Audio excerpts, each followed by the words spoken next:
اولیائه بقصص الانبیاء والمرسلین واکمل ایمان المسلمین والمؤمنین بولایت علی امیر المؤمنین علیہ السلام۔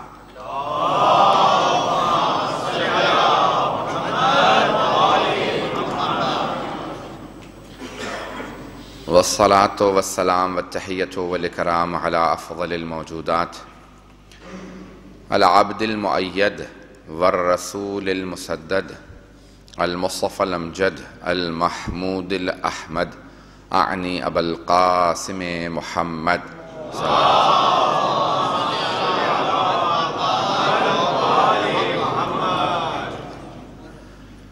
وعلى روحه ونفسه وسهره ووصيه سید الاتقیاء والاصفیاء مولا الموالی امام المتقین علی بن ابی طالب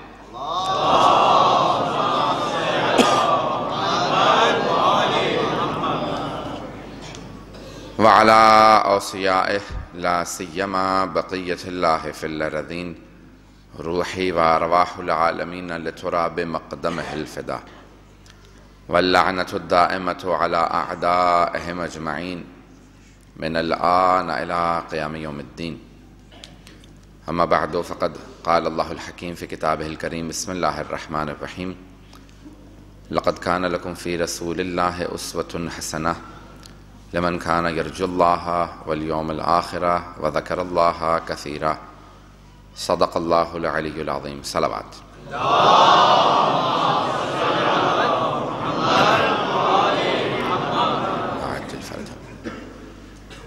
عزیزان گرامی، بعنوان سیرت النبی کی یہ شرح مجالس جاری ہے۔ آج اس سلسلے کی چھٹی مجلس ہے اور شب وصال و شہادت ہے جناب ختم مرتبت اور امام حسن مجتبیٰ علیہ السلام کا۔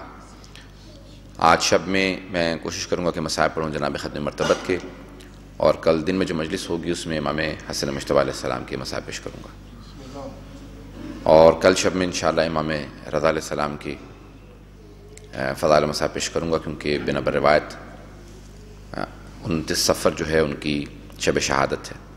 عزیزان گرامی، جناب ختم مرتبت کی سیرت تمام انسانیت کے لیے اسوہ ہے، ان کے لیے نمونہ عمل ہے، اور جو بھی ختم مرتبت کی سیرت کو سمجھے گا، ان کی زندگی کو سمجھے گا، ان کا ضرور پیروکار بنے گا، چاہے اگر ایک کافر ہی کیوں نہ تعصب کیا نہ گتار کے ختم مرتبت کی زندگی کو بغور مطالعہ کرے گا تو ضرور رسول خدا کو ماننا شروع کر دے گا، ان کے دین کی پیروی کرے گا۔ اور ہمارا عنوان تاریخ نہیں ہے رسول خدا کی، بلکہ سیرت ہے۔ ہم نے پہلی مجلس میں عرض کیا تھا کہ تاریخ میں اور سیرت میں ایک بنیادی فرق ہے۔ تاریخ صرف واقعات کے نقل کرنے کا نام ہے، اور سیرت ان کی روش، ان کے طریقہ کار، ان کی سنت اور ان کے جو بھی طور طریقے تھے ان کے بیان کرنے کا نام سیرت ہے۔ پیغمبر اسلام نے ایک سیرت دی ہے، صرف تاریخ نہیں ہے، تاریخ تو سب کی ہوتی ہے، لیکن پیغمبر نے ایک سیرت عنوان قرار دی ہے اپنی ساری زندگی کے اندر۔ سب میں اور معصومین میں بنیادی فرق پیش کر رہا ہوں عزیزان گرامی، جناب ختم مرتبت اور ان کے صحابہ میں بنیادی فرق یہ ہے کہ وہ جو کچھ کہتے رہیں وہ صرف الفاظ ہیں، لیکن پیغمبر اسلام جو کچھ کہہ دیتے ہیں وہ احادیث کہلاتے ہیں۔ جو کچھ کہتے ہیں حدیث ہے، جو کچھ کرتے ہیں وہ بھی سنت ہے، اور جس چیز کی تائید کر دیتے ہیں وہ بھی سنت کہلاتا ہے۔ سنت کی تعریف یہ ہوا قول المعصوم وفعلہ وتقریرہ، قول معصوم بھی سنت ہے، فعل معصوم بھی سنت ہے، اور جس چیز کی تائید کر دیں، کسی کو کہیں کہ یہ جو کچھ کر رہے ہو صحیح ہے، یہ بھی سنت ہے۔ اگر کسی کو روک دیں تو اس کا نہ کرنا سنت نبوی ہے۔ عزیزان گرامی، پیغمبر اسلام نے ایک ایسی ہستی کا، ایک ایسے وجود کا نام پیغمبر اسلام ہے جن کے ہر قول اور فعل کو، معصوم کے ہر قول اور فعل کو حجت قرار دیا اللہ سبحانہ وتعالی نے۔ عام لوگوں میں اور معصومین میں یہ بنیادی فرق ہے کہ جو کچھ کرتے رہیں، جو کچھ ہم کہتے رہیں کرتے رہیں، وہ کچھ بھی حیثیت نہیں رکھتا، لیکن پیغمبر اور معصومین جو کچھ کرتے ہیں وہ اللہ کی طرف سے ہمارے لیے حجت ہے، نمونہ عمل ہے، جو کچھ کہتے ہیں۔ عزیزان گرامی، قرآن فرماتا ہے کہ تلک الرسل فضلنا بعضهم علی بعض، ہم نے ان بعض رسولوں کو بعض پہ فوقیت دی ہے۔ سب برابر نہیں ہیں، سب معصوم ہیں لیکن برابر نہیں ہیں۔ عزیزان گرامی جب سارے انبیاء سارے مرسلین معصوم ہیں اور برابر نہیں ہیں تو وہ جو غیر معصوم ہیں وہ سب برابر کیسے ہو سکتے ہیں؟ تو صحابہ برابر نہیں ہو سکتے. پتہ نہیں بات واضح کر پایا ہوں یا نہیں کر پایا ہوں کہ صحابہ کسی بھی مسلمان کے عقیدے کے مطابق معصوم نہیں ہیں. جب وہ معصوم نہیں ہیں تو برابر کیسے ہو سکتے ہیں؟ جبکہ جب معصوم ہیں تو سب برابر نہیں ہیں. اللہ سبحانہ و تعالیٰ نے رسول خدا اور سارے انبیاء کو معصوم بنا کے بھیجا. عزیزان گرامی وہ سب معصوم ہیں لیکن اس کے باوجود اللہ کہہ رہا ہے تلک الرسل فضلنا بعضهم علی بعض، ہم نے بعض کو بعض پہ فوقیت دی ہے، فضیلت دی ہے. سب برابر نہیں ہیں. 1,24,000 انبیاء سب برابر نہیں ہیں. عزیزان گرامی آئیں ذرا صرف ایک اشارہ کرتے ہوئے بات کے آگے بڑھا دوں گا. جناب ختم مرتبت کی سیرت ہمارے لیے حجت ہے، ان کا ہر کام ہمارے لیے حجت ہے. جب ختم مرتبت سڑک سے گزر رہے ہوتے تھے، اگر پتھر پڑے ہوتے تھے، کانٹے بچھے ہوتے تھے تو آپ پاؤں سے ان کو ایک طرف کر دیتے تھے، راستے سے کانٹوں کو پتھروں کو ایک طرف کر دیتے تھے. کسی نے پوچھا یا رسول خدا آپ تو بچ کے گزر سکتے تھے؟ کہا میں بچ کے گزر سکتا تھا لیکن میں اپنے آپ کو نہیں بچا رہا تھا، میں دوسروں کو بچانا چاہتا تھا. کانٹوں کا پتھروں کا ایک طرف کرنا کہ میں دوسروں کے لیے. عزیزان گرامی ہمارے لیے ہر فعل پیغمبر اسلام کا حجت ہے. ان کا اس طرح سے پتھروں کو ہٹانا، اس طرح سے کانٹوں کو ہٹانا تاکہ کوئی دوسرا نقصان نہ اٹھا لے. عزیزان گرامی ختم مرتبت نے عام افراد کو تربیت کرنے کے بعد آسمان ہدایت تک پہنچا دیا. عزیزان گرامی کسی عام سے انسان کو سلمان بنایا، سلمان کو مسلمان بنایا، مسلمان سے منا اہل البیت بنایا، کسی بے زر کو ابو ذر بنا دیا. ختمی مرتبت میں تربیت کرنے کے بعد بڑی بڑی ہستیوں کو بڑے بڑے مقامات پہ پہنچایا. عزیزان گرامی جناب سلمان نے ایک جملہ میں پیش کرنا چاہتا ہوں کہ ان سے کسی نے کہا سلمان آپ کھجور کے درخت لگا رہے ہیں، کم از کم 7 سال میں یہ پھل دیتا ہے، آپ تو بہت بوڑھے ہیں، بہت مسن تھے، ان کی عمر بہت زیادہ تھی، تو کہا آپ تو جئیں گے نہیں اتنا، آپ پہلے ہی مر جائیں گے پھل کھانے سے پہلے، آپ کا انتقال ہو جائے گا. کہ اولاً تو پہلی بات یہ ہے کہ قضاء و قدر کا فیصلہ خدا کے ہاتھ میں ہے، تمہارے ہاتھ میں نہیں ہے. اس نے فیصلہ کرنا میں کتنا جیوں گا، تم نے فیصلہ نہیں کرنا. دوسری بات یہ ہے میں نے بہت سے ایسے درختوں کے پھل کھائے ہیں جو درخت میں نے نہیں لگائے تھے. اگر دوسرے میرے لگائے ہوئے درختوں کا پھل کھا لیں گے تو مجھے کون سا فرق پڑ جائے گا. عزیزان گرامی پیغمبر یہ سمجھا کے گئے ہیں اپنے تک نیکیوں کو محدود نہ رکھنا. یہ مت سوچنا میرا فائدہ کیا ہوگا، اس سے خود غرضی آتی ہے.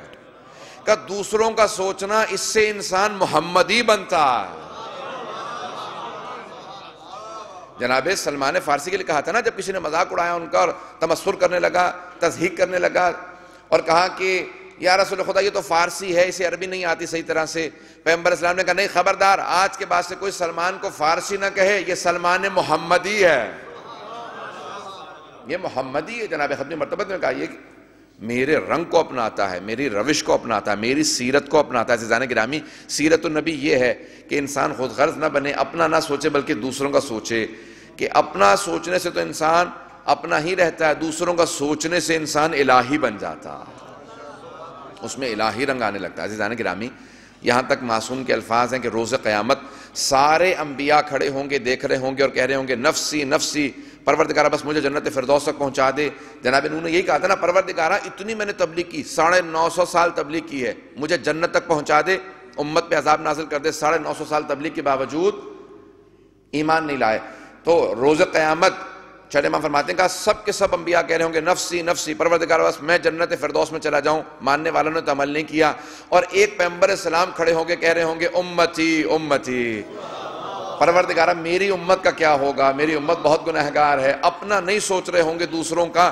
معراج میں جب ختمی مرتبت گئے تو خود اللہ نے سوال کیا. اور اب یہاں پہ ایک جملہ اچانک ذہن میں آیا تو اس کو پیش کرتا چلوں. جب واپس آئے کہا کہ میں معراج پہ گیا تھا تو صحابہ کرام نے سوال کیا یا رسول اللہ اللہ نے کس لہجے میں آپ سے کلام کیا؟ کہا یہی میں نے اللہ سے سوال کیا تھا کہ انت کلمنی ام علی، پروردگارہ تو مجھ سے کلام کر رہا ہے یا علی مجھ سے کلام کر رہا ہے؟ توجہ سارے مجمع کی توجہ.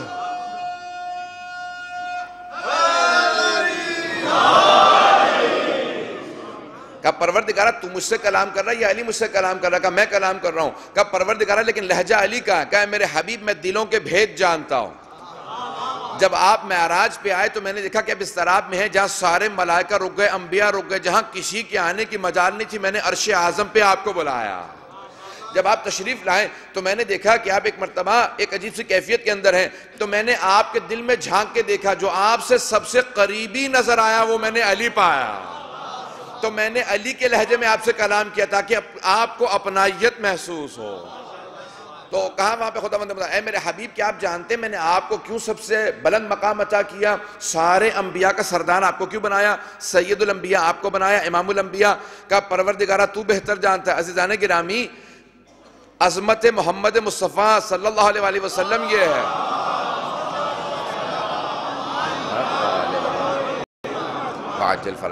کہ جانتے ہوں، لیکن جب خدا سے مخاطب ہو تو یہ نہیں کہا جاتا کہ ہاں میں جانتا ہوں، بلکہ اللہ بہتر جانتا ہے۔ کلام یہ ہے جناب ختم، یہ نہیں فرماتے ہاں میں جانتا ہوں، کہا کہ اے میرے حبیب کیا آپ جانتے ہیں میں نے آپ کو سب پہ کیوں فوقیت دی، کہ اللہ بہتر جانتا ہے۔ جس کو انتخاب کیا وہ نہیں جانتے ہوں گے کہ ان کو کیوں انتخاب کیا گیا ہے، کہ اللہ بہتر جانتا ہے۔ کہ میرے حبیب اگر میں سب کو آزاد چھوڑ دیتا تو جو سب سے اخلاق میں آگے پہنچتے وہ آپ ہوتے۔ انکا لعلی خلق عظیم، آپ خلق عظیم کے مالک ہیں۔ آپ اپنے دشمن سے بھی مسکرا کے پیش آتے ہیں۔ عزیزان گرامی، حبیب خدا کا، امیر المومنین کا بھی یہی روش تھی۔ آپ کے دشمن سب سے بڑا جو اعتراض کرتے تھے حضرت علیہ السلام پہ، وہ یہ کہتے تھے یا علی آپ میں سب خوبیاں لیکن آپ میں بس ایک برائی معاذ اللہ، یعنی ان کے حساب سے برائی تھی، کہ آپ ہمیشہ مسکراتے رہتے ہیں، میدان جنگ میں سب بھاگ رہے ہوتے ہیں اور آپ مسکرا رہے ہوتے ہیں، بڑی گھمسان کی جنگ ہو رہی ہوتی ہے آپ مسکرا رہے ہوتے ہیں، یا علی بڑے سے بڑے مصائب آ جاتے ہیں آپ ہمیشہ مسکراتے نظر آتے ہیں۔ آپ نے فرمایا کہ مومن کا کرب اس کے دل میں ہوتا ہے، چہرے پہ مسکراہٹ ہوتی ہے۔ عزیزان گرامی، کہا کہ فوقیت دینا تو صرف اللہ کے لیے، محمد مصطفیٰ کے لیے اور ان کی آل کے لیے، کہا کہ اگر غم کا اظہار کرنا ہو تو صرف ان کے لیے غم کا اظہار کرنا، اپنے غم کو چھپا کے رکھنا، جس کے لیے خود 8ویں امام نے بھی فرمایا نا کہ ان کنت باکن علی شیء فابکی للحسین، کہ اگر کبھی رونا بھی آ رہا ہو نا اپنے حال پہ تو اپنے حال پہ کبھی مت رونا، حسین ابن علی پہ گریا کرنا۔ یعنی ہر چیز میں اگر رنگ دینا تو محمد و آل محمد کے لیے، خوشی کو بھی رنگ دینا، یعنی اپنے بچوں کا عقد بھی رکھو تو اہل بیت کی کسی خوشی کی مناسبت پہ رکھو۔ اگر کوئی غم بھی ہو تو انہی کے مصائب کا ذکر کرنا، اپنی خوشی اور غم کو بھلا دینا، ان کے غم اور خوشی کو فوقیت دینا۔ اگر بات واضح ہو رہی ہو عزیزان گرامی تو توجہ ہے نا مجمع کی میرے ساتھ۔ تو اب ختم مرتبت کو اللہ نے کہا کہ میرے حبیب کیونکہ اخلاق کے اندر آپ خلق عظیم کے مالک، جناب ختم مرتبت کا اخلاق فوق العادہ تھا۔ آپ کا اخلاق ایسا تھا کہ جو دشمن بھی دیکھتا تھا، مشہور معروف واقعہ سب کے ذہنوں میں آ جائے گا، سب اشارہ کر کے آگے بڑھنا چاہتا ہوں کہ ایک مشرکہ ہر روز پیغمبر اسلام پہ اونٹ کی اوجڑی پھینکا کرتی تھی۔ جہاں سے پیغمبر کا راستہ تھا وہ اپنے بالا خانے پہ چلی جاتی تھی، چھت پہ چلی جاتی تھی اور اونٹ کی اوجڑی پھینکتی تھی۔ ایک دن اس نے اونٹ کی اوجڑی نہیں پھینکی، آپ نے دروازے پہ دستک دی، پوچھا کیا بات ہے آج تم نے، وہ جو جسارت کرتی تھی ہر روز گستاخی کرتی تھی، آج تم نے گستاخی نہیں کی، کہا آج میں بہت بیمار ہوں۔ کہا اگر کہو تو طبیب کو بلا دوں، اگر کہو تو میں باہر سے کھانا لا دوں، جو کہو۔ کہا کہ یہ آپ تو پہچان نہیں پائے، میں وہ جو اوجڑی پھینکا کرتی تھی۔ پیغمبر نے کہا پہچاننے کے بعد کہہ رہا ہوں، وہ تیرا عمل تھا یہ میرا عمل ہے، وہ تیرا کردار تھا یہ میرا کردار ہے۔ عزیزان گرامی، کون کہتا ہے اسلام تلوار سے پھیلا؟ اسلام پیغمبر اسلام کے اہل بیت کے اخلاق سے پھیلا۔ اگر سیرت النبی ذہن میں رہے، میرا عنوان کہ میں اس اشرے کے اندر مسلسل کوشش کرتا رہا کہ چھٹی مجلس ہے عزیزان گرامی، اور باقی مجالس میں یہی ہوگی کوشش کہ جناب ختم مرتبت اللہ سوائے کل کے کل رات میں امام رضا علیہ السلام کی کیونکہ شب شہادت ہے اور کل دن میں امام حسن مجتبیٰ کے مصاب کو پیش کروں گا۔ عزیزان گرامی، جناب ختمی مرتبت کا اخلاق ایسا اخلاق تھا، جو اخلاق حبیب خدا کو دیکھتا تھا وہ ان کا گرویدہ ہو جاتا تھا۔ ہمیشہ خندہ پیشانی سے پیش آنا، حتیٰ اپنے دشمنوں سے مسکرا کے پیش آنا۔ عزیزان گرامی، جب فتح مکہ ہوئی نا تو پیغمبر اسلام نے علم دے رکھا تھا حضرت سعد ابن عبادہ کو۔ اوس اور خزرج دو بڑے قبیلے تھے یہودیوں کے جو مدینے میں بستے ہوئے تھے۔ اوس اور خزرج دونوں قبیلے مسلمان ہو گئے۔ خزرج جو قبیلہ تھا اس کے سردار کا نام سعد ابن عبادہ تھا۔ حضرت سعد ابن عبادہ کے ہاتھ میں پیغمبر نے علم دیا کیونکہ پورا قبیلہ مسلمان ہو گیا تھا۔ تو جیسے فتح مکہ پہ پہنچے تو جناب سعد ابن عبادہ نے جملہ کہا کہ الیوم یوم الملحمہ، آج بدلے کا دن ہے۔ حبیب خدا کو لوگوں نے ظلم کر کے یہاں سے بھیجا تھا، آج ہم بدلہ لینے کے لیے آئے ہیں۔ جناب ختمی مرتبت نے فوراً آواز دی کہ علی، سعد ابن عبادہ سے علم لے لو۔ جناب امیر نے علم ہاتھ میں لیا، کہا یا علی اب آپ نعرہ لگائیے، تو آپ نے فوراً کہا کہ میرے افکار کی، میرے سوچ کی، میری فکر کی، میرے دین کی عکاسی اگر کرے گا تو علی ابن ابی طالب کرے گا۔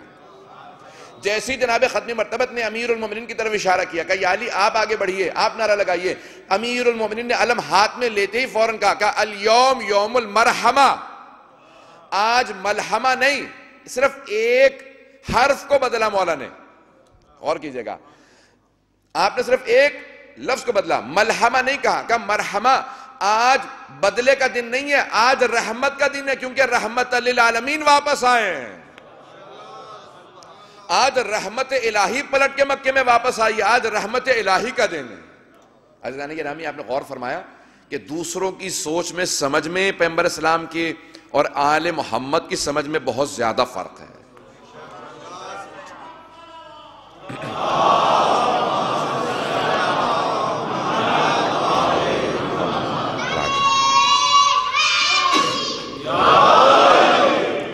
عزیزان گرامی، ختمی مرتبت کے کردار کو سمجھیں تو آل محمد سمجھیں۔ اگر ہم اصحاب کی عظمت کے قائل ہیں تو اس لیے وجہ سے نا کہ کیونکہ وہ رسول خدا کے اصحاب تھے، رسول خدا کی تعظیم کرتے تھے، انہیں مانتے تھے، اسی لیے ہم ان کو مانتے ہیں۔ جو پیغمبر کو مانے ہم اسے مانتے ہیں، اور جو پیغمبر کو نہ مانے، عزیزان گرامی، احترام ہی سب کا اس لیے ہے کہ پیغمبر کو مانے۔ اگر رسول خدا نے اپنے اصحاب کو، صحابہ کو علم دیا، اخلاق دیا، ادب دیا، تقوی دیا، ایمان دیا، قرآن دیا، تو کیا وہ تمام چیزیں رسول خدا نے اپنی آل کو نہیں دی ہوں گی؟ یہ سوال علماء فکریہ ہے۔ تو عزیزان گرامی، آل محمد کا مقام، پیغمبر، یہ چھٹے امام کا جملہ جس کو میں نے پیش کیا، چھٹے امام فرماتے ہیں، کہا کہ اگر رسول خدا نے سب صحابہ کو علم دیا ہے تو ہم تو آل محمد ہیں، ہمارے پاس وہ سارے علوم ہیں جو محمد مصطفیٰ صلی اللہ علیہ وسلم کے پاس سے۔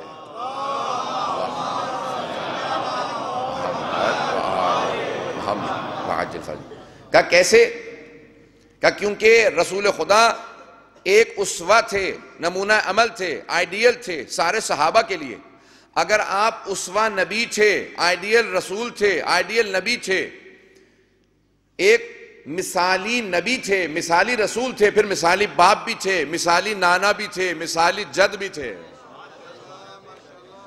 تو پھر اپنی آل کو وہ چیزیں دے کے گئے ہیں رسول خدا کہ جو اور کسی کو آپ نے نہیں۔ عزیزان گرامی، آئیے ذرا امیر المؤمنین کے کلمات سے تعارف کروانا چاہتا ہوں حبیب خدا کا، سننا پسند فرمائیں گے؟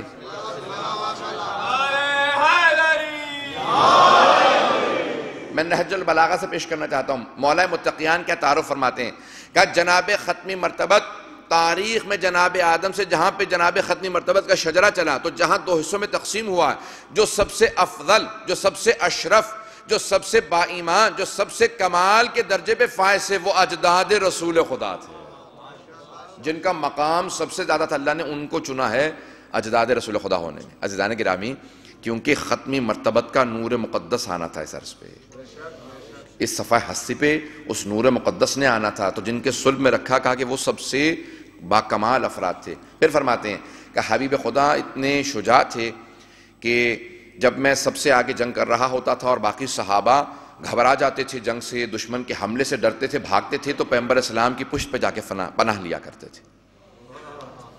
کچھ تو آگے لڑ رہے ہیں اور کچھ بھاگ رہے ہیں، تو کہا جب بھاگتے تھے تو پیغمبر اسلام کے پاس آ کے پناہ لیتے تھے۔ کہ حبیب خدا کا صرف رک جانا دشمن پہ ایک ہیبت طاری کر دیتا تھا، دشمن پھر آگے نہیں بڑھتا تھا، وہ بلند آواز سے پیغمبر اسلام سے بات نہیں کرتا تھا۔ کہ حبیب خدا کا یہ ایک روب تھا، کہ خود صحابہ کے اوپر پیغمبر اسلام کا ایک روب تھا، کہ جس سے مخاطب ہوتے تھے نام لے کے مخاطب ہوتے تھے، کیونکہ پیغمبر اسلام کو کوئی تکلف یا تعارف نہیں تھا کہ کسی کا نام نہ لیں، وہ جانتے تھے میں ان سے افضل ہوں۔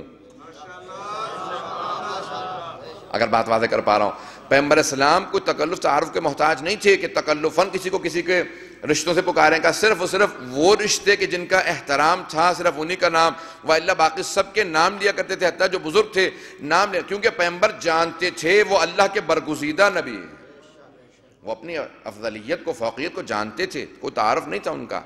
عزیزان گرامی، جناب امیر المومنین تعارف فرماتے ہیں جناب ختمی مرتبت کا، ان کی معرفی فرما رہے ہیں، ان کا پوری دنیا پہ تعارف فرما رہے ہیں کہ کیا تھے جناب ختمی مرتبت، کہ رسول خدا جناب ختمی مرتبت اس مقام پہ فائز تھے کہ اللہ سبحانہ و تعالیٰ نے ان کو چنا اس لیے تھا کہ ان کا اخلاق، ان کا علم، ان کی تمام تر چیزیں اگر سب آزاد ہوتے، جو سب سے آگے ہوتے انبیاء کے اندر، سارے انبیاء پہ فوقیت حاصل کرتے، وہ رسول خدا ہوتے.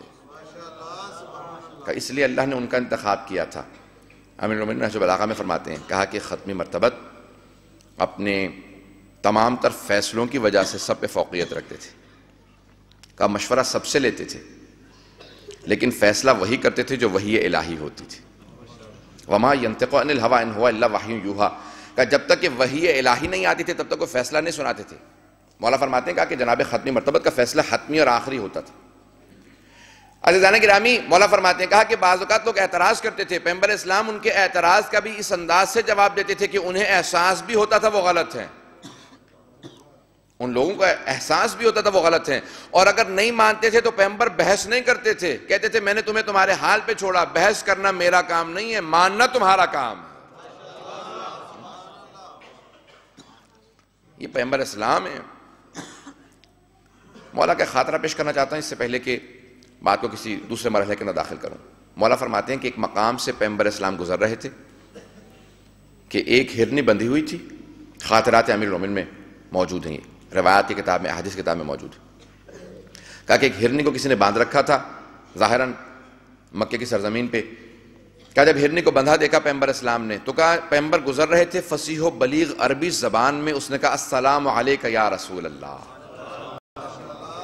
پیغمبر اسلام کی وجہ سے اس ہرنی کو زبان اللہ نے عطا کی. جیسے اس نے سلام کیا سارے صحابہ رک گئے، کہا یا رسول اللہ ہرنی عربی زبان میں کلام کر رہی ہے. پیغمبر نے کہا یہ ہرنی نہیں کلام کر رہی، یہ مجھ سے مخاطب ہے، یہ میری فضیلت ہے کہ اللہ نے اس کو زبان عطا کی ہے. اس نے فوراً کہا یا رسول اللہ آپ کا ایک ماننے والا مجھے اس پہاڑ سے باندھ کے لے آیا ہے، مجھے شکار کر کے لے آیا ہے، کسی کو تحفے میں دینا چاہتا ہے یا مجھے کھانا چاہتا ہے، لیکن اسی پہاڑی کے پیچھے میرے 2 بچے ہیں، مجھے صرف اتنی مہلت دلوا دیں کہ میں اپنے بچوں کو دودھ پلا کے واپس آ جاؤں. جیسی ختمی مرتبہ نے سنا، کہا کس کی ہے یہ ہرنی؟ فوراً کوئی صحابی آیا، کہا یا رسول خدا میں لے کے آیا ہوں. کہا میں ضمانت دیتا ہوں اس ہرنی کو آزاد کر دو، میں ضمانت دیتا ہوں، میں اللہ کا نبی تمہیں ضمانت دیتا ہوں یہ کچھ دیر میں واپس آ جائے گی. کہا یا رسول خدا اگر آپ ضمانت دے رہے ہیں تو میں نے اسے آزاد کر دیا. رسی کھولی، کہا کہ جا تو آزاد ہے. اب پیغمبر اسلام نے کہا تو نے میری محبت کی خاطر اسے آزاد کیا، جا میں نے تجھے جہنم سے آزاد کروایا. عزیزان گرامی یہ حبیب خدا کا اخلاق ہے، کردار ہے. آپ فرماتے ہیں کبھی بھی کسی کو نیکی سے باز مت رکھو، کسی کو روکو مت. اگر کوئی نیکی میں حصہ لینا چاہتا ہے، توجہ ہے اس جملے پہ عزیزان گرامی، آپ کوئی نیک کام کر رہے ہیں، مثال کے طور پر مجلس کا اہتمام کر رہے ہیں، تبرک کا اہتمام کر رہے ہیں، اگر کوئی اس میں حصہ لینا چاہتا ہے تو نیکی سے مت روکو. آپ کوئی نیک کام کر رہے ہیں، کوئی نیکی میں شریک ہونا چاہتا ہے، پیغمبر فرماتے ہیں کہ اللہ کے ہاں ثواب کی کمی نہیں ہے، وہ اسے بھی ثواب دے گا، تمہیں بھی ثواب دے گا. کسی کو نیکی سے محروم مت رکھو، کیونکہ جو نیکی میں حصہ لے گا اسے بھی نیکی کا ثواب ملے گا. عزیزان کے جملے کو سنیے گا. عزیزان گرامی پیغمبر اپنے ہی گھر کی دیوار کو چن رہے ہیں، دیوار گر گئی تھی اس کو چن رہے تھے. اینٹیں پرانے زمانے میں گارے کی اینٹیں ہوتی تھی، اینٹیں رکھتے جاتے تھے، گارا لگا رہے تھے خود ہی اپنے ہاتھوں سے. ایک مسلمان نوجوان گزر رہا تھا، اس نے کہا یا رسول اللہ اگر آپ اجازت دیں میں اس دیوار کے بنانے میں آپ کی مدد کر سکتا ہوں.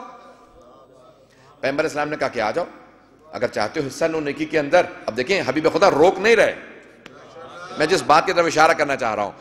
عزیزان گرامی ختمی مرتبہ روکتے نہیں ہے کہ نہیں تم حصہ نہیں لے سکتے، کہ نہیں حصہ لو. اس نے فوراً حصہ لینا شروع کیا. دیواریں وہ اینٹیں رکھتا جاتا تھا، پیغمبر گارا لگاتے تھے، دیوار کو چن دیا. جیسی دیوار مکمل ہوئی حبیب خدا نے فوراً فرمایا کہ اب تم مجھ سے کچھ مانگو، میں تمہیں عطا کرنا چاہتا ہوں.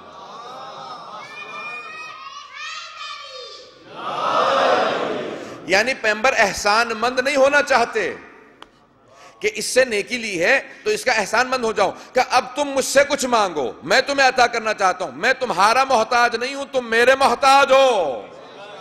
تو فوراً سبق بھی دے رہے ہیں، ایمان کا درس بھی دے رہے ہیں. اس نے کہا یا رسول اللہ اگر ہو سکے تو مجھے شہادت کی ضمانت دے دیں. پیغمبر نے ہاتھوں کو بلند کیا کہ پروردگارہ اسے شہادت عنایت فرما. اب اگلے ہی غزوے میں وہ نوجوان آگے گیا اور شہید ہوا. پیغمبر نے کہا دیکھو اس نے سبق سیکھ لیا تھا، کیونکہ میں شہادت کا مقام سمجھا چکا تھا. اس نے سیکھ لیا تھا کہ حبیب خدا اگر آپ مجھے بدلہ دینا چاہتے ہیں تو شہادت کا درجہ عنایت کروا دیجئے. عزیزان گرامی غور فرمایا آپ لوگوں نے، پیغمبر نے محروم بھی نہیں رکھا اور اس کو عطا بھی کیا۔ ایک اور مقام پہ ایک اور صحابی گزر رہے تھے، پیغمبر کوئی کام کر رہے تھے، کہا کہ یا رسول خدا مدد کر سکتا ہوں؟ کہا آئیے۔ کہا کیا چاہتے ہیں اس کے بدلے میں؟ کہا یا رسول خدا جنت کی ضمانت دے دیں۔ کہا جنت کی ضمانت دی، لیکن دونوں میں ایک فرق ہے۔ ان کو رسول خدا نے کہا میں دعا کرتا ہوں تم جنت میں جاؤ گے۔ ایک فرق ہے، وہ جنت مانگ رہے ہیں لیکن جنت تک پہنچنے میں نہ جانے کتنے مراحل آئیں گے، سختیاں آ سکتی ہیں، بیماریاں آ سکتی ہیں، پریشانیاں آ سکتی ہیں، قبر میں نہ جانے کیا کچھ ہو سکتا ہے، لیکن آخر میں جنت میں جائیں گے۔ لیکن شہادت مانگنے والے نے کہا یا رسول خدا مجھے شہادت چاہیے۔ پیغمبر نے وعدہ کیا تھا پہلا قطرہ زمین پہ گرتے ہی سارے گناہ معاف، اس کے بھی، اس کے ماں باپ کے بھی۔ جنت میں بھی زندہ، جنت میں بھی جائے گا، قبر میں بھی زندہ ہے، حیٌّ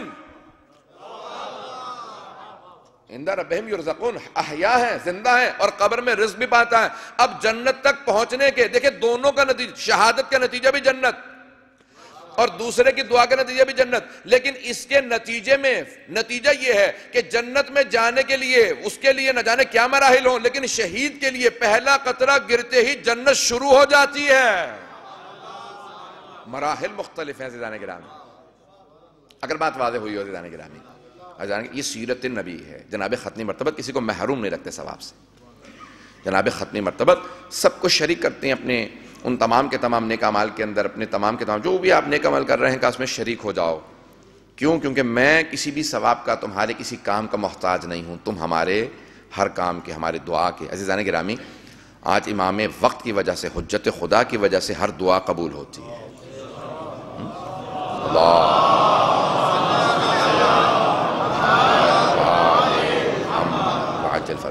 عزیزان گرامی پیغمبر اسلام کی وجود کی وجہ سے توبہ قبول ہوتی تھی، آج ان جیسا کوئی نہ کوئی ہے جس کی وجہ سے توبہ قبول ہوتی ہے، ان کی وجہ سے دعائیں قبول ہوتی تھی، ان کی وجہ سے بارش نازل ہوتی تھی۔ بکم ینزل الغیث، دعائیں، یہ جو زیارت جامعہ کبیرہ ہے اس کے الفاظ پڑھیے کہ اے اہل بیت آپ کی وجہ سے اللہ بارش برساتا ہے، آپ کے صدقے میں بارش اللہ بھیجتا ہے، آپ کے صدقے میں درختوں پہ پھل اگتے ہیں، آپ کے صدقے میں اللہ دعائیں قبول کرتا ہے۔ آج جو کچھ اللہ کی طرف سے نعمتیں حاصل ہوتی ہیں وہ محمد و آل محمد کے صدقے میں حاصل ہوتی ہیں۔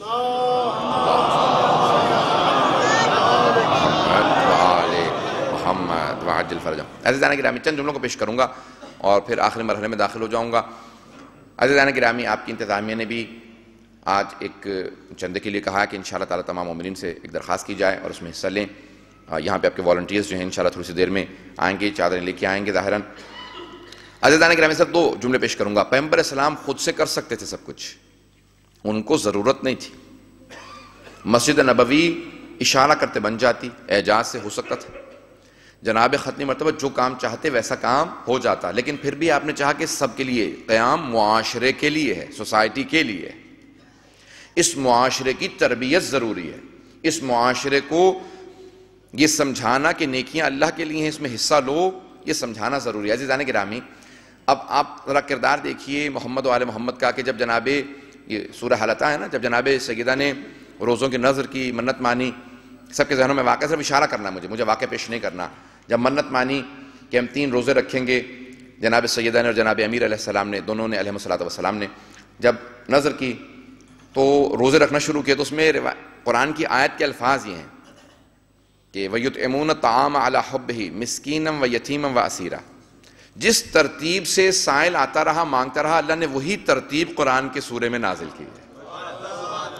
مسکیناً ویتیماً واسیرا، پہلے دن کہا تھا نا جس نے کہ میں مسکین ہوں، کچھ نہیں ہے میرے پاس، دوسرے دن کہا تھا میں یتیم ہوں، تیسرے دن کہا تھا میں اسیر ہوں، جو جملہ پیش کرنا چاہ رہا ہوں۔ عزیزان گرامی اسیر کسے کہتے ہیں؟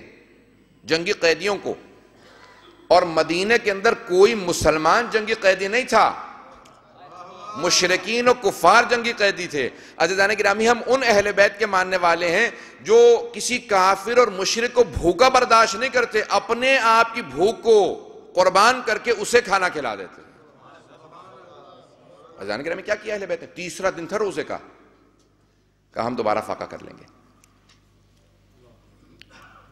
شیعہ سنی سارے مورخین مفسرین نے لکھا ہے کہ جب یہ سورہ نازل ہوا ختمی مرتبہ فوراً آئے جناب سیدہ کے گھر میں اور دیکھا امام حسن حسین وہ بھی روزے رکھ رہے تھے جبکہ نظر ان کی نہیں تھی، نظر ماں باپ نے مانی تھی، لیکن وہ بھی روزے سے تھے. اب ان کے بازو کانپ رہے تھے 3 دن. کیوں؟ بہت کم سن تھے، 4 برس کے تھے، 4 اور 5 برس کے.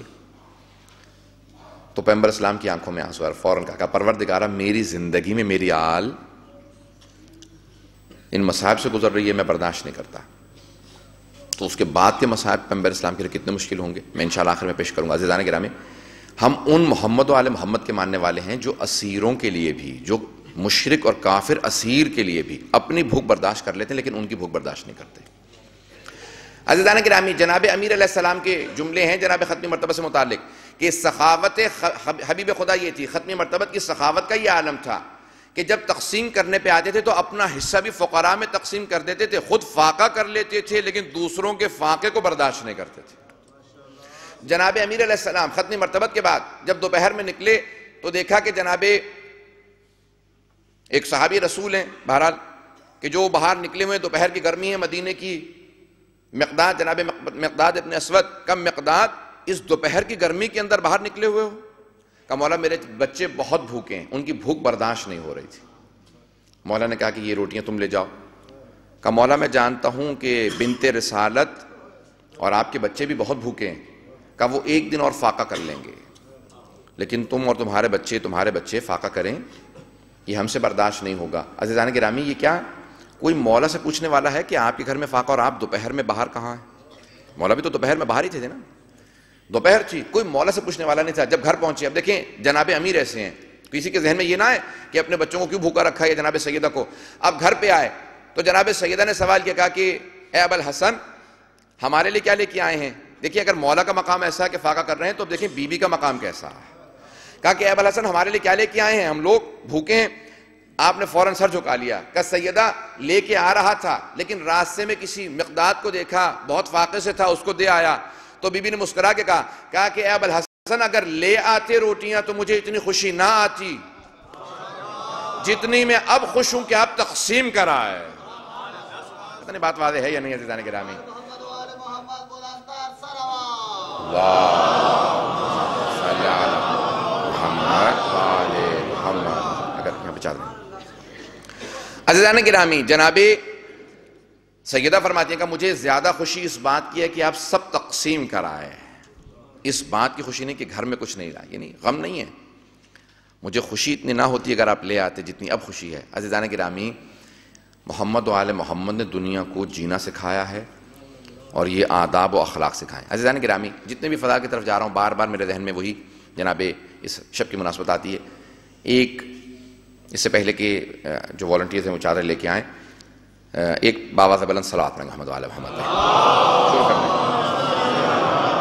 محمد و آل محمد وعجل فرجہم. عزیزان گرامی، جو بھی آج کی شب کی مناسبت سے آپ کی انتظامیہ نے کہا اس میں جو حصہ لے سکتے ہیں ان مجالس کے سلسلے میں، یا جو بھی آپ کی امام بارگاہ ہے، جو بھی اس کے سلسلہ ہے، تو آپ کے والنٹیئرز قریب آ رہے ہیں، انتظامیہ کے جو آپ کے نمائندگان ہیں.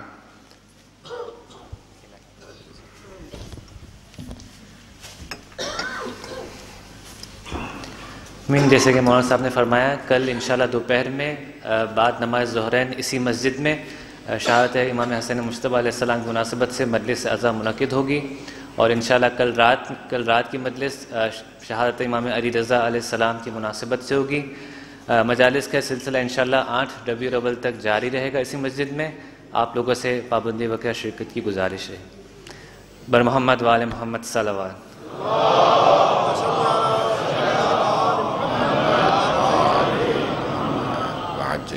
پھر بھی باواز بلند صلوات.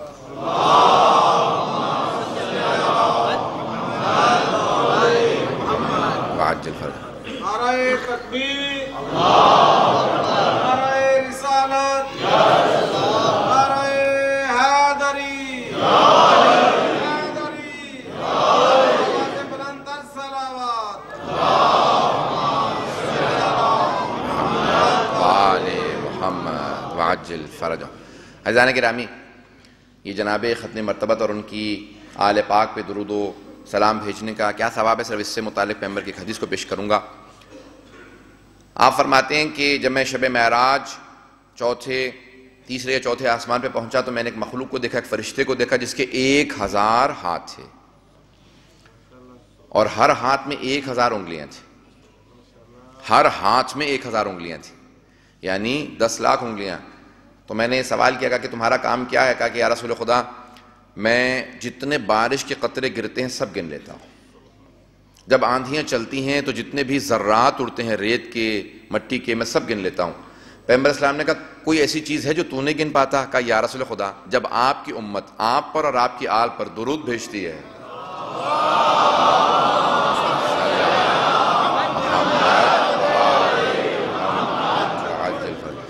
تو اس کا ثواب میں نہیں گن پاتا. عزیزان گرامی، یہ محمد وعلی محمد پہ صلوات کی صرف 2، یہاں پہ صرف اشارہ کر کے آگے بڑھ جاؤں گا. 2 فائدے ہیں. کچھ ایسے کام ہوتے ہیں جن سے نیکی نصیب ہوتی ہے، کچھ ایسے جیسے استغفار ہے جس سے انسان کے گناہ معاف ہوتے ہیں. یعنی کچھ پینسل کا کام کرتے ہیں یعنی لکھنے کا، کچھ ربر کا کام کرتے ہیں یعنی مٹانے کا، کچھ گناہوں کو مٹاتے ہیں، کچھ نیکیوں کو لکھتے ہیں. صلوات میں دونوں اثر پائے جاتے ہیں.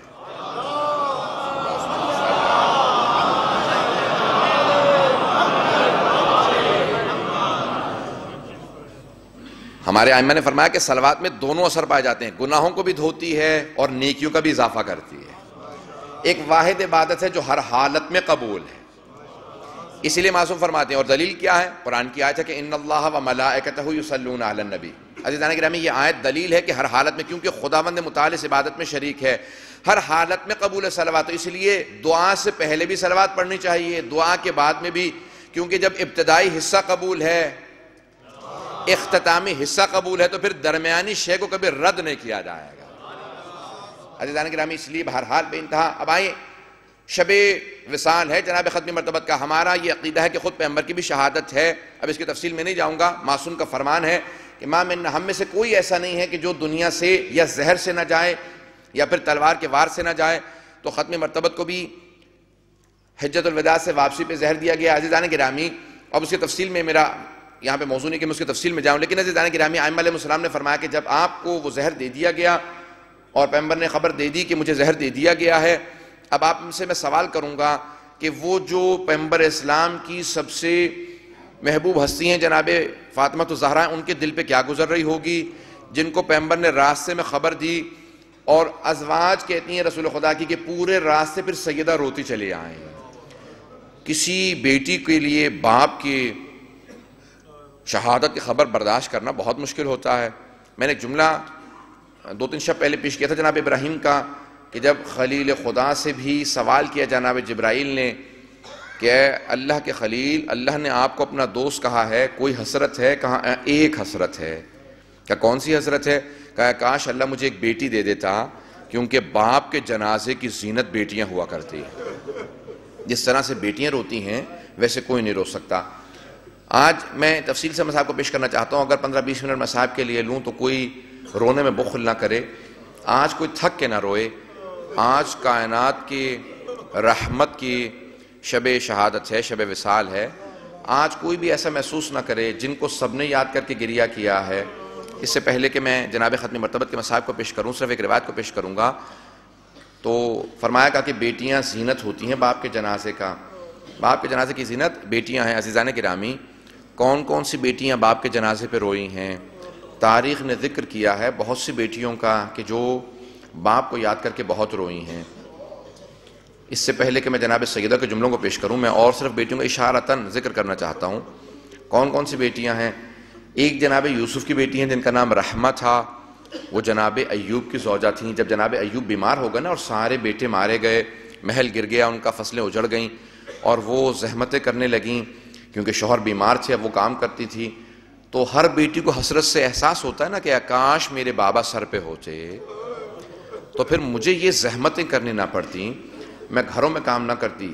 باپ بوڑھا بھی ہونا تو پھر بیٹیوں کو ایک ڈھارس ہوتی ہے، میرا باپ میرے سر پہ موجود ہے. یتیمی کا احساس مردوں سے زیادہ بیٹیوں کو ہوتا ہے، بیٹوں سے زیادہ بیٹیوں کو ہوتا ہے. عزیزان گرامی، تاریخ میں بہت سی بیٹیوں کا احساس ہے. تاریخ نے ایک اور ذکر کیا ہے. کچھ ایسی بیٹیاں ہیں جیسے جناب معصومہ قم ہیں. جب 14 برس مسلسل امام موسیٰ کاظم زندان میں تھے تو امام رضا علیہ السلام اپنے گھر کے صحن میں ہمیشہ آرام فرما رہتے تھے. پوچھا مولا کیا بات ہے آپ صحن میں کیوں رہتے ہیں؟ کہا میری بہنوں کو شدت سے احساس ہے ہمارے بابا زندان میں ہیں. میری بہنوں کو بڑا شدت سے احساس ہے. ہر عید پہ جتنی میری بہنیں تڑپتی ہیں کہ عید پہ باپ سے عیدی مانگتے. عزیزان گرامی اگر یہاں بیٹیاں تڑپ رہی ہیں تو وہاں بابا نہیں تڑپ رہے ہوں گے؟ کوئی بغداد کے زندان میں باپ تڑپتا تھا کہ میری بیٹیاں میرے انتظار میں. عزیزان گرامی تاریخ نے بہت سی بیٹیوں کا ذکر کیا ہے. ایک اور بیٹی کا ذکر کر دوں. تاریخ نے 2 سے 3 بیٹیوں کا ذکر کروں گا تاکہ آپ کو احساس ہو سکے جناب سیدہ کے مصائب کا کہ بی بی کیسے باپ پہ رو رہی ہوں گی. میں صرف اسی لیے تمہیداً جملے پیش کر رہا ہوں. میں نے کہا نا آج کوئی رونے میں بخل نہ کرے. آج سب ایسے روئیں جیسے جناب سیدہ کو پرسہ دینے کا حق ہے. بی بی کیسے روئی تھی, کیسے بابا کو یاد کرتی تھی. آج سب بی بی کو پرسہ دیں گے نا. آج 2 ہستیوں کو پرسہ دینا ہے, ایک جناب سیدہ کو, دوسرے امام زمانہ کو. آج دونوں کو پرسہ دینا. جملوں پیش کروں گا. عزیزان گرامی جب جناب مسلم کی شہادت کی خبر آئی, سید الشہداء سفر میں تھے, عراق کے لیے چل پڑے تھے. روزے یوم عرفہ تھا, جناب مسلم کی شہادت ہوئی.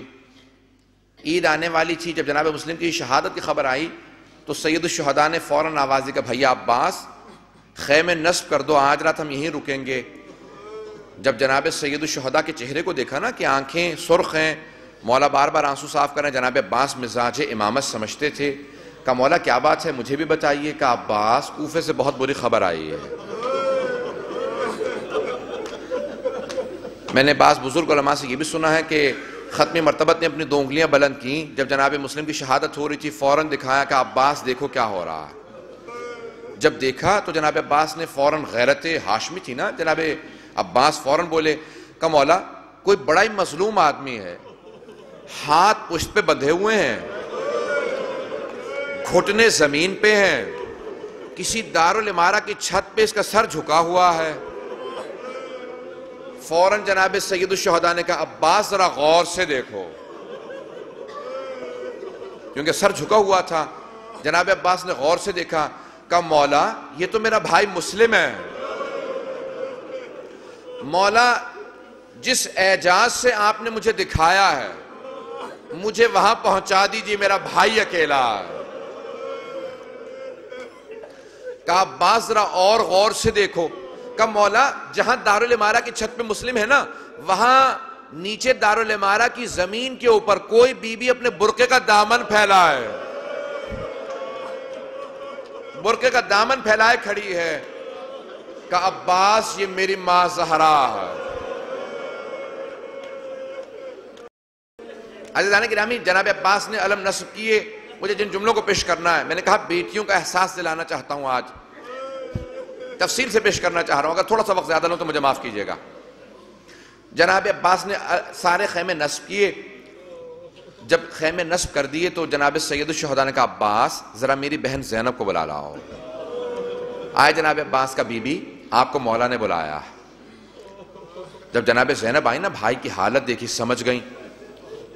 کہا بھیا سب خیریت ہے؟ کہا کہ زینب ذرا میری بہن رقیہ کو بلا دو. بی بی سمجھ گئیں کہ بری خبر دینا ہے.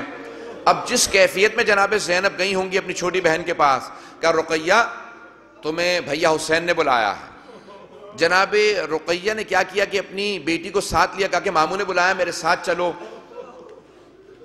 نام کیا لکھا ہے؟ کچھ نے لکھا ہے عاتقہ نام تھا, کچھ نے لکھا ہے حمیدہ خاتون نام تھا, جناب مسلم کی یتیمہ بچی کا.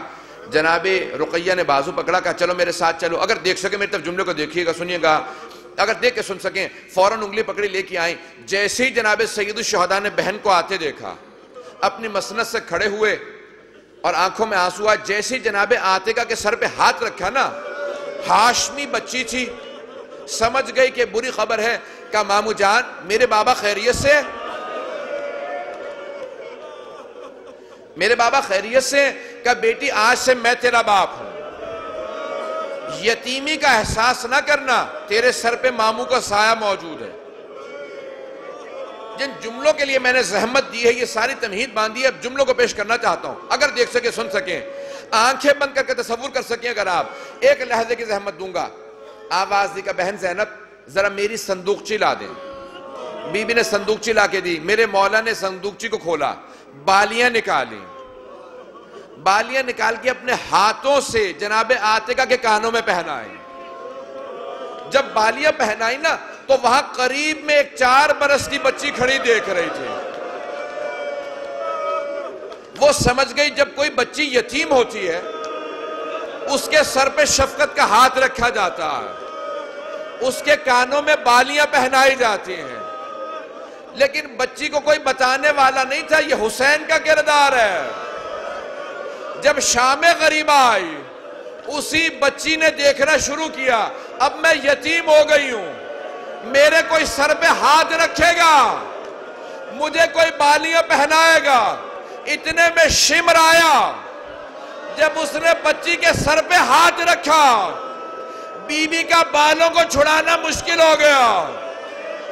جب اس نے بالیاں نوچی بی بی نے فوراً فرات کا رخ کیا، کہا چچا عباس، چچا آ کے دیکھو میرے کانوں سے خون بہ رہا ہے۔ اب احساس ہوا یتیمہ بیویوں کے ساتھ کیا کیفیت ہوتی ہے۔ اب میں ایک اور جملے کو پیش کروں گا، بہت سی بیویوں کا پیش کر سکتا تھا۔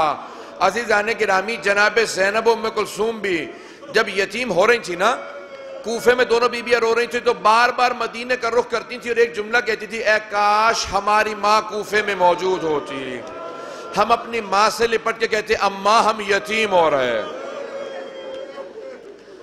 خدا سوائے غم شبیر کے کوئی غم نہ دے۔ میں نے یہ ساری تمہید باندھی ہے صرف اس ایک جملے کے لیے۔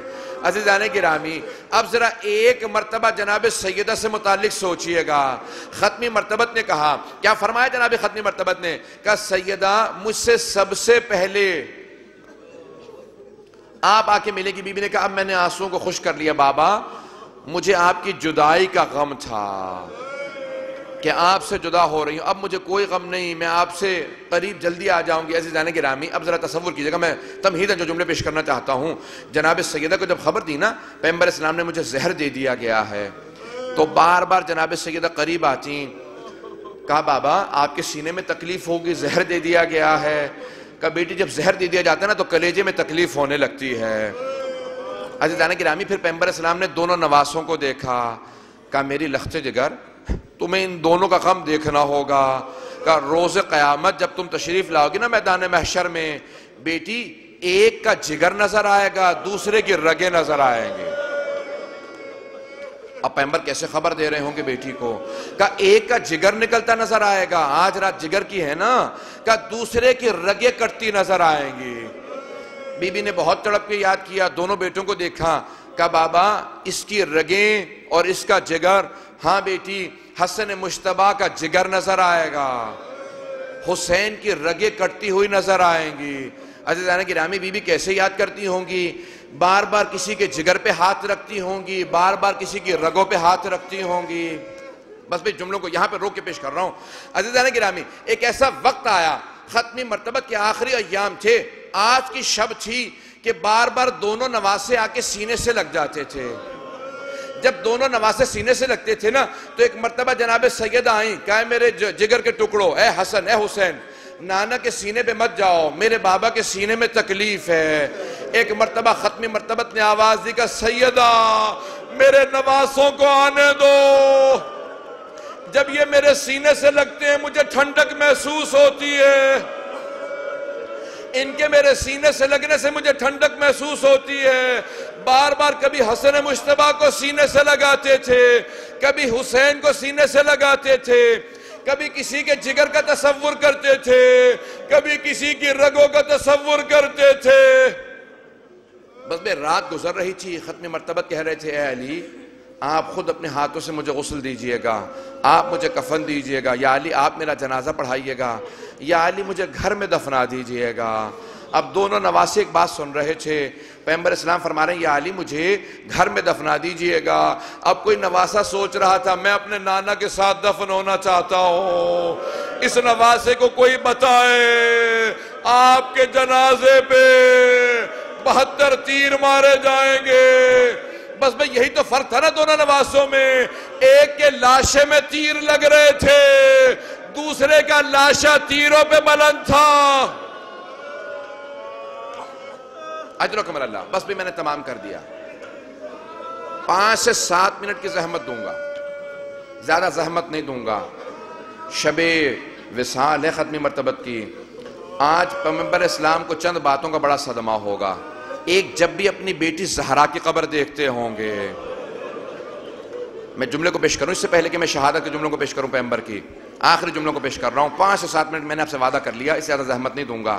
عزیزان گرامی, امام حسن مجتبیٰ سے کسی بہت بڑے واعظ نے سوال کیا جب خواب میں دیکھا کہ مولا آپ کا سب سے بڑا مصائب کون سا ہے؟ مولا میں آپ کے رونے والوں کو بتاتا ہوں کہ آپ کو زہر دیا گیا تھا. کہ نہیں میرا سب سے بڑا مصائب نہیں ہے. کہ مولا میں یہ بتاتا ہوں کہ آپ کے جگر کے ٹکڑے نکل آئے تھے. کہ نہیں میرا سب سے بڑا مصائب نہیں. کہ مولا میں یہ بھی بتاتا ہوں کہ ایک ہی جنازہ ہے جو گھر سے گیا پھر گھر واپس آ گیا. کہ نہیں یہ بھی میرا سب سے بڑا مصائب نہیں ہے. کہ مولا پھر میں نہیں جانتا آپ کا سب سے بڑا مصائب کون سا ہے. کہا جب میرے رونے والوں کے پاس جانا تو کہنا مدینہ شہر تھا, شہر کی ایک گلی تھی, گلی کے دروازے پہ آگ لگی تھی. میرے رونے والوں سے کہنا کہ جلتے ہوئے دروازے کے پیچھے حسن مجتبیٰ کی ماں کھڑی تھی. میرے رونے والوں سے کہنا حسن مجتبیٰ دیکھ رہے تھے جب ماں پہ جلتا ہوا دروازہ گرا. اجرکم اللہ. بس میں نے تمام کر دیا. 5 سے 7 منٹ کی میں نے وعدہ کیا تھا آپ کو زحمت کا.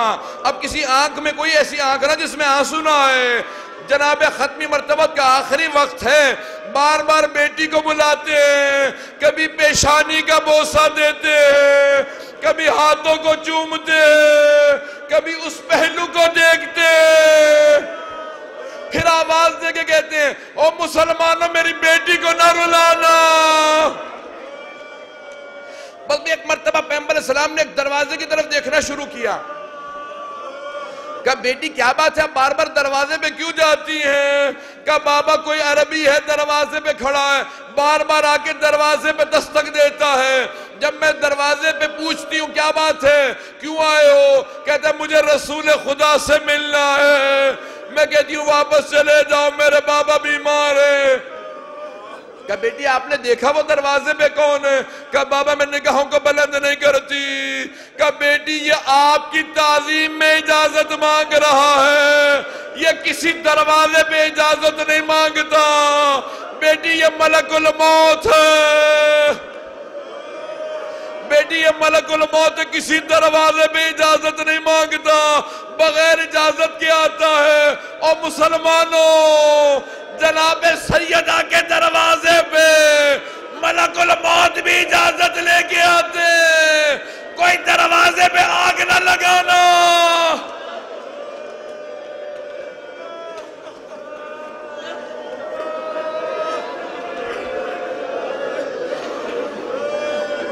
میں نے تمام کر دیا, بس بھی آخری جملوں کی زحمت دوں گا. عزیزان گرامی, آخری لحظات ختمی مرتبت کے بار بار اپنی بیٹی کو پکارتے ہیں, بار بار بیٹی کو قریب بلاتے ہیں, پھر وصیتیں کرتے ہیں. کہا یا علی میرے بعد میری بیٹی کا خیال رکھنا. پھر اس کے بعد وصیت کرتے ہیں یا علی میرے بعد تلوار مت اٹھائیے گا, یہ سب پلٹ کے اپنے دین پہ برگشت کر جائیں گے, اسلام کو چھوڑ دیں گے. جناب ختمی مرتبت سمجھ رہے ہیں میرے بعد میری آل پہ بڑے مصائب آئیں گے. کہ یا علی ہمت رکھیے گا, صبر کا دامن نہ چھوڑیے گا. مولا کو وصیت نہیں کر رہے, امت کو بتا رہے ہیں میرے بعد میری آل کا کیا ہونے والا ہے. کہ یا علی میرے ان دونوں نواسے یہ آپ کو میں نے سونپ دیے, یہ دونوں آپ کے ہیں, میرے بیٹے ہیں. بس بھئی امت کو وصیت کر رہے ہیں علی مرتضیٰ کے ذریعے میری امت پہ کبھی بھی کوئی میری امت سے میری آل پہ ظلم نہ کرے, میری قبر سے دور نہ کرے. بس بھی آخری وصیت ہے کہ یا علی مجھے میرے گھر میں دفنا دیجئے گا. ایک مرتبہ پیغمبر کی وصیت کرنا تھی. پیغمبر اسلام کے آخری لحظات ہیں. آج یہ 28 صفر کی شب ہے. مجھے نہیں معلوم امام حسن حسین کس طرح سے جناب سیدہ کے گرد جمع ہوں گے, لیکن روایت کے الفاظ ہیں کہ جناب ختمی مرتبہ ایک مرتبہ آخری مرتبہ بلایا. کہا یا علی آپ نے اپنے سب بچوں کے نام مجھ سے رکھوائے ہیں نا, اس کا نام میں نے حسن رکھا ہے, اس کا نام میں نے حسین رکھا ہے, یہ زینب ہے, یہ ام کلثوم ہے.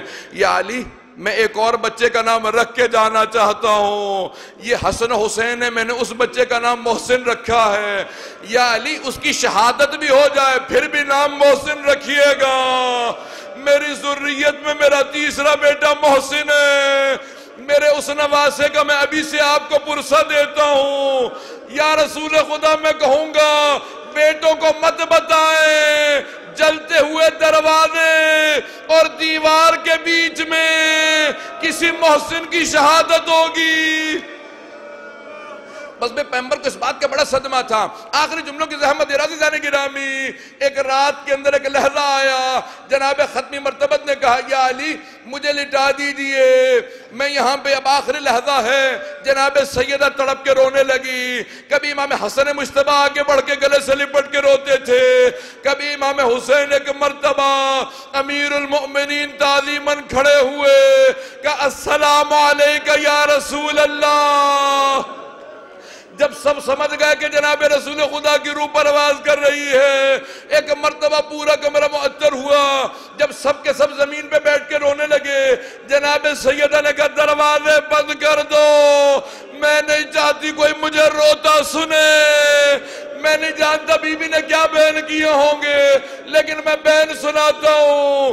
بی بی نے اپنے بالوں کو بکھرایا ہوگا، کہا ہوگا بابا آپ نے ہمیں داغ مفارقت دے دیا۔ اب بی بی کے اشعار کے جملے سن لیجئے، سبت علیہ مصائب اللہ عنہ، بابا آپ کے بعد اتنے مصائب آئے، اگر رات پہ آتے، اگر دن پہ آتے وہ رات میں تبدیل ہو جاتی، پہاڑوں پہ آتے وہ ریزہ ریزہ ہو جاتے۔ عزیزان گرامی آج اگر کبھی کوئی تصور کر سکے، ذرا ایک مرتبہ جنت البقیع کا رخ کرے، ایک ٹوٹی ہوئی قبر سے کہے بی بی ہم پرسہ دینے آئے ہیں، اے امام زمانہ آپ کو آپ کی دادی زہرا کا واسطہ ہمارا پرسہ قبول فرمائے۔ اللہ لعنت اللہ علی القوم الظالمین۔ وَسَيَعْلَمُ الَّذِينَ ظَلَمُوا أَيَّ مُنْقَلَبٍ يَنْقَلِبُونَ۔ بس بھئی میں دعا کرواؤں گا، واسطہ دوں گا، ہاتھوں کو بلند کیجئے گا۔ پروردگارا ہمارا جی تو چاہتا ہے ہم مدینہ میں ہوتے، روضہ رسول پہ جاتے، ختمی مرتبت کے قبر مطہر کے اوپر آنسو بہا کے پرسہ دیتے۔ پروردگارا جنت البقیع میں جاتے، وہاں پہ ان کی آل کو پرسہ پیش کرتے۔ پروردگارا مجھے نہیں معلوم آج مردوں میں کوئی آیا ہوگا یا نہیں آیا ہوگا، لیکن بیویوں میں کوئی بیوی ضرور آئی ہوں گی۔